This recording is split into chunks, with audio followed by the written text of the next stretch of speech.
Cette histoire a une spécificité qui est tout à fait importante, c'est que sur une relativement courte durée, on peut observer la naissance des États-Unis au XVIIIe siècle, leur développement, leur participation à la vie du monde et arriver jusqu'à aujourd'hui. Il y a très peu d'États qui comptent autant dans le monde qui soient des États aussi jeunes dont on puisse voir et la Genèse et l'histoire contemporaine.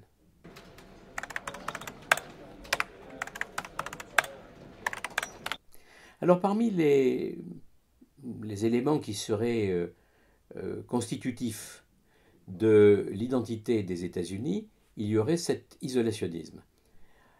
En réalité, c'est un leurre. Il y a bien isolationnisme des États-Unis par rapport au vieux continent. Il ne faut pas oublier que la plupart des gens qui peuplent les États-Unis, au moins au moment de leur création et au XIXe siècle, sont des Européens qui tournent le dos au vieux continent. Ils ont été obligés de le quitter. Et l'avenir des États-Unis, c'est vers l'ouest, vers le Pacifique, vers la côte ouest.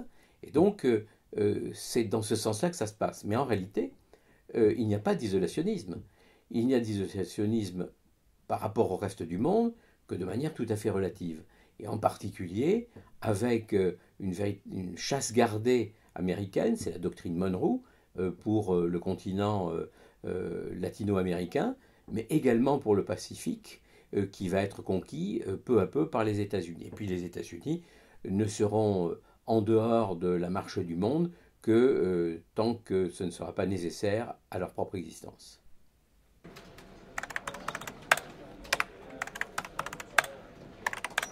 Alors les États-Unis ont une évolution qui est très intéressante parce que il y a un développement très important de ce pays euh, par rapport aux autres puissances.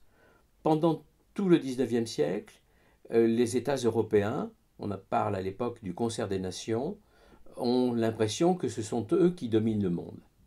Et de facto, tout ce qui se passe en Europe a une influence sur le reste du monde. En réalité, les États-Unis sont en train de gagner une puissance de plus en plus considérable. Et d'ailleurs, Tocqueville l'avait bien vu, il voyait dans la Russie et dans les États-Unis les deux puissances qui joueraient un rôle fondamental dans le siècle suivant, c'est-à-dire au XXe siècle, ce qui a été le cas. Mais les États-Unis vont en plus de cela bénéficier de la Première et de la Seconde Guerre mondiale, dont ils sont les grands vainqueurs, pour faire basculer de leur côté l'axe du monde, basculement qui va avoir des conséquences à la fois sur l'Europe et sur le reste du monde.